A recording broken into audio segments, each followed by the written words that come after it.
This is Guys Naming Dudes, where we just bring up the athletes that the streets remember, that you should remember. It's true. That we do remember, Mm-hmm. even if we probably shouldn't. Like, this is just the touch of autism in me. This is the dream segment, which is Guys Naming Dudes, which I'm very glad to have Red Rankin in today because no disrespect to Braden, but Red, I think, also loves this segment. So It's true. Love having Red in here from the Paddington Gone Wild podcast. Yeah, it's true. Before we get into the dudes, real quick, what'd you guys talk about this week on PG Dub? We are recording on Sunday, and we're going to talk about Richard Linklater's new film with Glenn Powell called Hitman, which hit Netflix today. So, it'll be a bunch of boys in Central Texas talking about boys from Central Texas. Yeah, baby. So, yeah, baby. Really looking forward to it. We'll talk about Hitman and In a Violent Nature, which is a new horror movie that came out from IFC Films. It's it's from the perspective of the killer. So, yeah. That episode will be dropping on Monday. Cool. That's wherever you get your podcasts. Wherever you get your podcasts. Spotify is where I listen to it. I saw, this is one of those stupid moments for me where it's like pretty obvious, but it made me feel old. So they talked about Dazed and Confused. This is like some Facebook thing. How it was made in 93, based in 76. Yeah. And so if you did that today, it would be based on high school in 2007. And I'm like, fuck. I remember dude. 2007. Yeah. I graduated in 06. So That that seems would, like it a would big be gap, my like 93 movie. to Yeah. 76. Yeah. And it's like, oh shit, it's kind of not. Well, it is, but we're just that far away from 2007. Yeah, no, for sure. Sorry about that, Ty. That's okay. I'll start with the dudes because I don't usually start. Let's I'm gonna get to the start this dudes. week. So this is important because we did talk off the air about how it can be someone with, a great spurt in the pros or someone that's memeable. Now, I mentioned that specifically because of my dude this week. This guy had no real accolades in the NBA. Okay, in the NBA? In the NBA. Okay, excellent. Like individually. Sure. He won a championship. Uh-huh. He went to the finals another time and played pretty well in that finals. Okay. He has a buzzer beater in the playoffs, but is really just known for being a big guy, like an Ozempic guy. Okay. I'll give you a couple big hints here. Since the Celtics are in the finals, I have made it a Boston Celtic from my youth. Okay. And he is in prison right now. Is this Glenn Big Baby Davis? That's who I was. Big baby! Oh, hell yeah! Zach, I'm glad you were on the same page with that Not one. the Heisman Trophy winner Glenn Davis, but rather Big Baby Davis. Oh, man. Thank you for reminding me that he is in prison right now. He is in prison. That. Yeah. Fraud. There were some drugs involved too, right? Oddly I don't enough, know. I'm on his Wikipedia. I could look it up. Oddly enough, the story of KG making him cry has been like in my That's a great one, feed man. over the past week, so he is fresh on my mind. So on October 7th, 2021, Davis, along with 18 other former NBA players, so it's not just the big baby. Oh, I remember this. Was vaguely indicted now. on a federal grand jury in the Southern District of New York on charges of conspiracy to commit healthcare fraud and wire fraud for allegedly defrauding the NBA's health and welfare benefit plan. He is alleged to have filed fraudulent insurance claims for reimbursement, and in 2023, he was found guilty on May 9th, 2024, sentenced to 40 months in prison and an $80,000 restitution. He did get arrested for drug possession in 2018. And drug distribution. 126 grams of Mary Jane, and in a briefcase containing $92,000 in cash inside his hotel room in Aberdeen, Maryland, which is hometown of much greater than a dude, Cal Ripken Jr. Oh, baby. Now you know that. Now you know. There you go. Big Baby was awesome. I'm always, because he filled in at center for a little bit when Perk got hurt in the 2010 finals. It was him and Rasheed Wallace. And he was like barely 6'9", but he was just a big old boy. Yeah. Hell of a player in college. Did LSU go to the Elite Eight, Final Four? I think was that the George Mason team though? Was he on that one? The LSU team, hold on, I'm looking right now because it was 04 to 07. I mean, he's a second-team All-American. He's he SEC was Rookie of the Year, man. Player of the Year. And he was so Baton Rouge, dude. Grew up in Baton Rouge, went to some LSU high school, and then went to LSU. And then was drafted by the Seattle Supersonics. Yeah. Because the NBA is stupid, and it makes you still get drafted by the team even though your rights have been traded. He came with Ray Allen. to that Celtics team. Jeff Green was the 5th pick that went to Seattle, but drafted by the Celtics. Jeff Green is still in the league. Yeah. He and Kevin Durant are the only 2 from the 07 draft class that are still in the league. He's like the third oldest player, the 4th oldest player in the league. Yeah, he's been around a while. He had this. Sometimes I remember he had a buzzer beater in a game in Orlando in the 09 second round. A game that they needed. I think they were going to fall down 3-1 if they didn't have that. And he hit this like buzzer beater, like fadeaway jumper, and like barreled a kid who was sitting courtside. It's like such a big baby moment. But yeah, there was one time that KG just made him cry. Yeah. KG was kind of like that. It made me think of actually this clip I watched the other day. Now I'm getting off track, but it was this clip of Kobe when Dwight Howard was on the Lakers with him, and Kobe was just always calling him out. It was like this clip from practice, and you can kind of hear Kobe. You can't really hear Dwight, and Kobe's shooting free throws. Dwight Howard's like on the line, and Kobe's just berating him with no humor involved. Just like, that's why you don't fucking win championships. That's why shit like that. And he's just like berating Dwight Howard. It's awesome because Dwight Howard was a loser, although it did beat the Celtics in that series. But Big Baby filled in admirably for Perk in that finals. He had this great moment where he hit an and one, and Nate Robinson like jumped on his back, and Big Baby's like, "Ugh," and there's just drool coming out from his freaking mouth. It's he was a dog. Disgusting. Yeah. And was like a legit contributor. I mean, for a rookie on that 08 team, like picked at the end of the first round, he gave them some good minutes. So Big Baby, man, he's loves the Celtics. Yeah, he's in all the Celtics documentaries from 08. Funny guy. Just, committed a little bit of fraud. Yeah. Just a little bit of fraud. I most remember Big Baby from, I am, unfortunately, I have attached myself to the Los Angeles Clippers as my favorite basketball team. And he was a great Clipper. And one of Doc's guys. He was one of Doc's guys. Is he in Clipped? I wonder. That was the next question as I was going to present, is that one of the guys I was considering bringing is a guy who makes me think specifically of the 14-15 Clippers.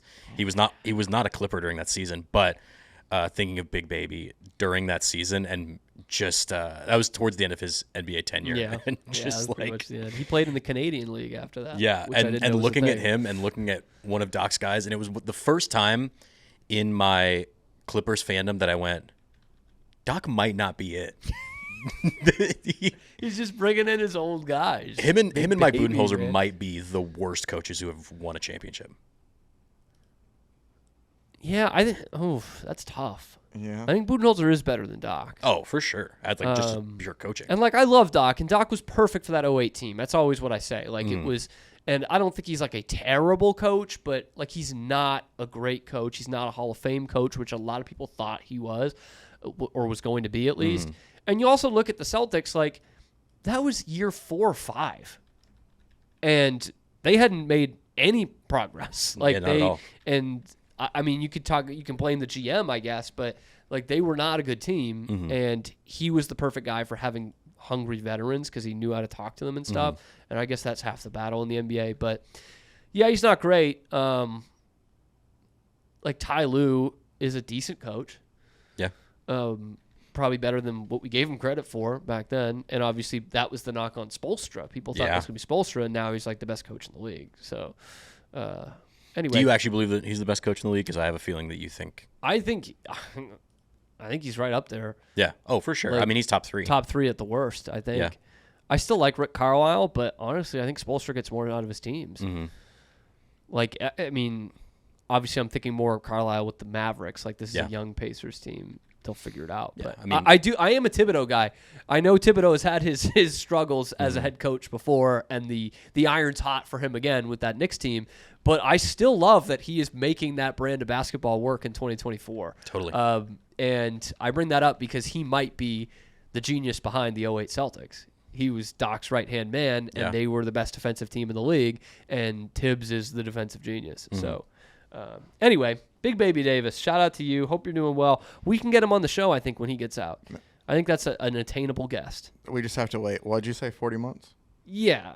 Yeah, he might get Skype privileges or something. That's true. I mean, like, The is he like Celtics a won the white title, I collar think we have criminal? to Like a lot try. of those guys. I feel like they get more amenities that way. Then You ever been on like prison TikTok where there's guys who are just like straight up posting like and responding to comments like, dude, it's make prison again. Make prison again. Like there's a fine line. Like I think we should have services for our prisoners. I like the night school thing and the therapy thing, and like I don't want to torture these guys, but do they need to be on TikTok?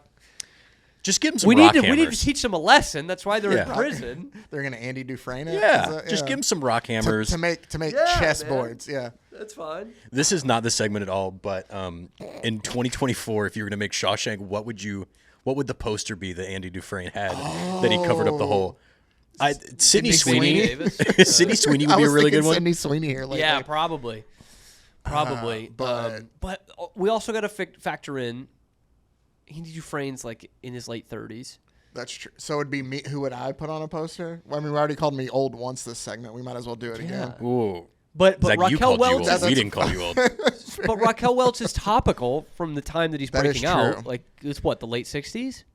So like thinking of an actress who's in her like, would it be like a Scarlett Johansson? It'd be like Anne Hathaway or something. Anne Hathaway, Scarlett Johansson, or like a Margot Robbie, or like Margot Robbie. I think could still work. Yeah. She's Margot Robbie. She's like in her barely 30. But she's like 34. So I think she was perfect. Pretty young when she was in Wolf of Wall Street. So that could work. That could work. Margot Robbie, yeah. Anne Hathaway. I mean, technically, they'll all go up at certain points in time. Hilary Swank. Well, granted, I guess Margot would be the current one. Like, you'd have to where does this start then? Like Margot would be the last one when we escape, but you'd have to think like we're shooting over a couple of years. So correct. Anne Hathaway might be over one. That's what I'm trying to think of with Dufresne here. So how long was it? Was he digging? Like, are we going back to the 90s then? Like, do we have to start? And it's like, I'm trying to think who was or like the no, it wouldn't be that long. Like 15 years. Well, I mean, it was a life sentence. Yeah, but he was there like 10, 12 years. Yeah, but I don't know, man. I haven't seen Shawshank in a minute. It's one of my favorites. And now that I think about it, Raquel Welch might have become famous while he was in prison because it was definitely the 50s when he went to prison. Mm-hmm. Anyway, Red. 20 years. Sorry. He was in 20 years? No, it says Andy Dufresne spent almost 20 years digging a tunnel. Wow. So we would have to go all the way back to 2004 with our Spears posters. Or something. Like, yeah. Oh, we could. Halle Berry. Yeah. The Catwoman Halle poster. Berry. It's the Catwoman poster. Lindsay Lohan. Yeah. True. If he's real sick, Amanda Bynes. She's like 18 and 04. Oh, no. ScarJo will make her way in there eventually, though. Sure. Yeah. Oh, for sure. Yeah. Red, you want to give us some hints on your guy? We started doing that. Yeah. Since you were last. So this guy, we're going to the MLB. Okay. Love that. For my guy, he was a starting pitcher. He pitched for 17 seasons. Ooh. Okay. He was only with 3 teams. He was a 4-time All-Star, and in his second to last season, he won. His second to last season was in 2014, so he retired in 15. Okay. His last season, he won the World Series with the San Francisco Giants. That was his 3rd team he had played on. His previous 2 teams were the Oakland Athletics and the Atlanta Braves. Is it? Oh. Tim Hudson was on that team? It is Tim Hudson. Okay. Timmy Hudson.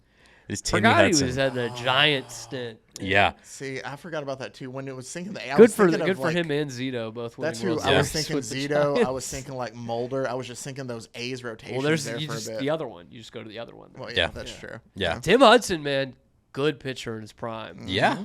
I kind of link him to like Matt Cain. He had a longer career, but both had some real good spurts. Like there was a time where I'm getting this into Matt Cain, who will be a dude at some point, was like one of the best pitchers in baseball. Yeah. And I think Tim Hudson was too at some point. Not a hard thrower.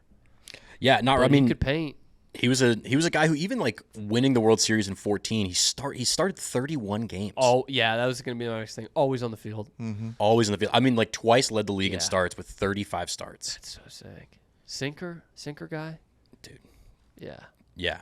I like Tim Hudson, man. Braves Hall of Famer too. I know we talk about being That a member checks of out. the team Hall of Fame, but out. Yeah. I mean, his second year, he leads the league in wins for that A's team, that 2000 A's team. That A's team, that if you watch Moneyball, you wouldn't even know they had a starting pitcher on the team. Do you have a gripe with that? I know some baseball people who really have a gripe with that they don't mention any of the three big pitchers. Nor the MVP. I love Moneyball. I think it is like a perfect movie, but I treat all of the actual baseball inside of Moneyball as like fantasy. And I read the book. I've read the book now 2 or 3 times, and so like I treat the book as like here's the baseball history, and then I treat the movie as like fantasy. And like I'm okay with the message the movie puts across. Yeah, sure. Like they're based. I imagine they had some sort of meeting where they were just like, you know what?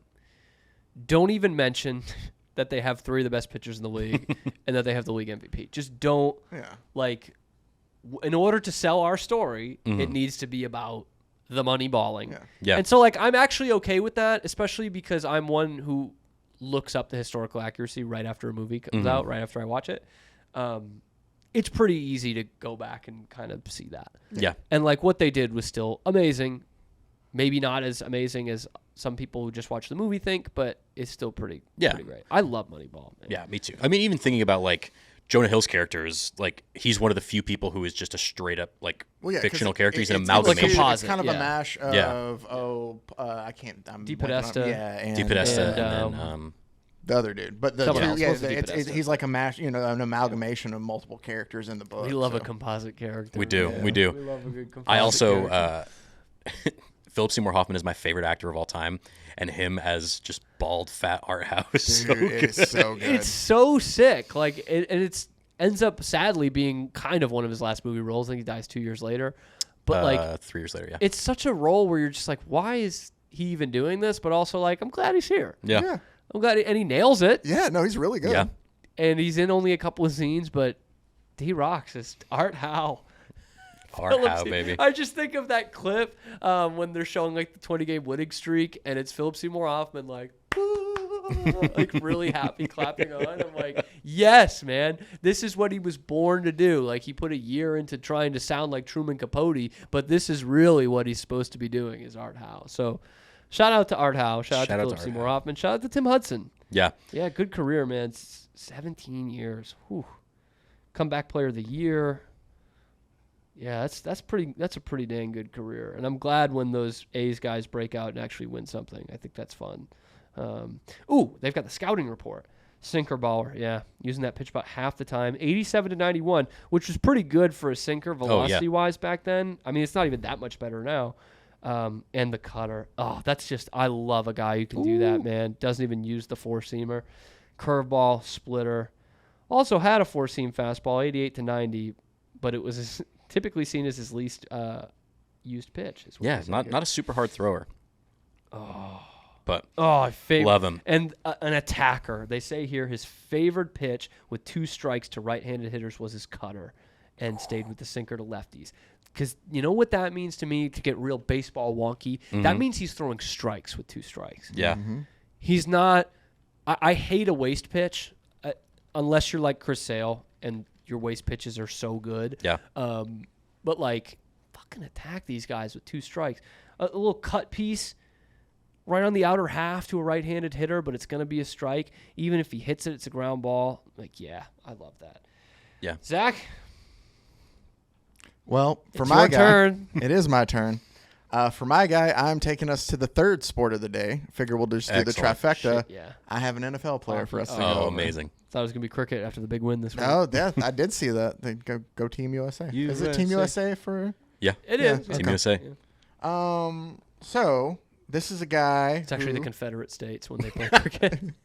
This is a guy who, not necessarily the most spectacular college accolades. Okay. That can be okay. Was a 94 Sun Bowl MVP and a 96 Big 12 Conference champion. Oh, God. Okay. Okay. But, I think I know what team you played for then.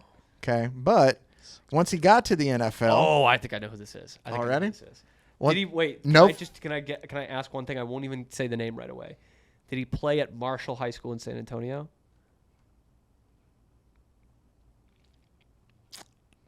Is it John Marshall High School? Yep. Goodness gracious. Yeah. Okay. Cameron. Yeah. You'll be able to guess this one. Yeah, you will. NFL. Yeah. It's a solid dude, I feel, at least for the stretch he had, and then Yeah. he just kind of. So, undrafted, right? Ends up with the Baltimore Ravens. Okay. Doesn't play at all. for his entire season. At all. Like, he plays 7 games, doesn't get a carry in those 7 games, nothing. Then 98 comes around. He rushes over 1,000 yards. 99, 500, 2,000, 500. And then he winds up with the Kansas City Chiefs. And that is when he kicked it into another gear. Fuck, what is this guy's name? Oh. Think of the Catholics in your life. That'll get you. Yeah, well. I knew this because he played against Permian in the state championship. I And I didn't did a think about story that. on that when I was out there. He did. So I'll give his accolades and see if the name comes to you, because his accolades deserve to be read some. Funny enough, he was a Super Bowl champion with those Ravens teams, though, even though he didn't. Oh, really. good for him, man. Yeah. Oh, wow. So it does count there. Think of like Catholic plus mystery solver in London in the Yeah, 19th century. actually, very much so. Oh. Yes, I got it. The 2002 Offensive Player of the Year, 3-time All-Pro from 01 to 03, 3-time Pro Bowler in those years, led the NFL in rushing touchdowns 2 of those years. NFL record at the time. Yeah, NFL rush leader in 01, scoring leader in 02, Chiefs Hall of Famer. The man still holds his rushing title was broken by Jamal Charles. So it held until then. Granted, they didn't have running backs like that either. But he's still ahead of Larry Johnson, who took over after him. Who's another injury. dude, by the way. Yep. Larry And Johnson's a dude. he still holds the rushing touchdown record by 21 touchdowns over Larry Johnson, who's next closest. Golly. There was a time where he was the Kansas City offense. Oh, 100%. For real name Anthony? Middle name. Oh, okay. Better known as Priest Holmes. Yeah, Priest Holmes. Priest Anthony Holmes. We really dodged around that. Priest Holmes has one of the most amazing careers to me because of the things you kind of listed at the beginning. He was like not a player for Texas. Like he won the Sun Bowl MVP, kind of had some moments, but he was like barely even the starting running back there for his time there, undrafted, and to kick around and just hang around for like 4 years before doing anything, especially at that position. I know the running backs were more important back then, but that's still amazing. Like that's, and then becomes at 28, 27, becomes one of the best running backs of his era in that span. I mean, he was incredible. For his career at Texas, unless I'm reading, he concluded his 4-year career with 252 carries and only 12,076 yards and 20 touchdowns. So just kind of almost. And I think he had one. Now that I think about it, I think he had one pretty good year. He set out so he missed the entire 95 season with a torn ACL that he suffered during spring practice. Because I remember they did some segment on him that I watched about him going back to UT, and he was just like, like great memories here, but he's like, just I'm always not one of the all-time greats. He's just always been a guy who scored a lot of touchdowns, because that year, in 96, when he came back, he tallied 59 carries, 324 yards, and 13 touchdowns, which was the 6th highest single-season touchdown total in school history at the time. He must have been the short package guy. Yeah. Short yardage guy, because they had another fella. Oh, he did who was run a sophomore in 96 who was a pretty decent running back. He did run for 120 yards and 3 touchdowns in that Big 12 championship win, or that Big 12 championship game over Nebraska. Big upset. Priest Holmes, that's a good one. I mean, that thinking is about a like good dude. like you said, Cam, being 28 and moving to a different team, and then they just set him up to cook. Age-wise is your prime, but he's just starting. Like he's starting his career basically. This is the first time he's taking any hits. Well, and the thing that's interesting to me is if he doesn't get hurt then because 04, he gets hurt in 04, he gets hurt in 05. Like it's the injury set in after that 03 season, and then Larry Johnson comes in and takes over eventually. But and then they go basically from him to Jamal Charles, another Longhorn running back. They had another one who, like Jamal Charles, does not have like an elite UT career either. It was good. It was better than Priest Holmes, but like Cedric Benson has a better UT career. Yeah. With how talented he is and was at the NFL level, especially, you would expect him to be Ricky Williams or Cedric Benson. Man, Cedric Benson was fucking good, man. If you watch his high school tape when he was at Midland Lee, he was it was like a total man amongst boys. 3 straight state championships when he was in high school, 1 national championship. Yeah. So, the late Cedric Benson, unfortunately. UT's had some running backs. I don't know if you've heard about that. Yeah. But think about that stretch. Good. I mean, like the early 90s to Jamal Charles, to boast that you had Priest, Ricky, Cedric Benson, and Jamal Charles. Who, like, Jamal Charles was, like, not even close to the most electrifying player on his offense or runner on his offense. That was Vince Young. To then the next time UT makes the championship game, Colt McCoy is their leading rusher. They did not have a great stretch of running backs. Really not from then until Deontay Foreman. And that was really only 1 year. And then Bijan. Yeah. Mm-hmm. Bijan has had the best UT career since Cedric Benson. Yeah. I mean, maybe since Ricky Williams. If you want to really, but I mean, like, yeah. I mean, had the best career since Ricky, but it's like in comparison to Ricky, it's like everybody looks unbelievable. Bad compared to Ricky. Yeah. You know what I mean? Guy could play, man. Guy could fucking play, man. Oh, that was a good Guys Naming Dudes, man. Mm-hmm. 3 sports, 3 players, three guys talking three about guys talking about three dudes. We talked about some chicks too. Yeah, we did. There was some And chick talk, Shawshank, which I think is cool. But guys naming chicks is a completely different segment that just does not work well. You guys heard about boobs? I have heard. I have been informed. Look. Yeah, I think if we did guys naming chicks, this would turn into a podcast that doesn't belong on Rogue and belongs elsewhere. Yeah, I guess. Red, thank you. Thank you for joining. Thanks for having me. Thank you, Cam. Thank you, Zach. Thank you, Zach, for getting us all set up. Thanks, that was Guys Naming Dudes. We are Rogue Media Sports.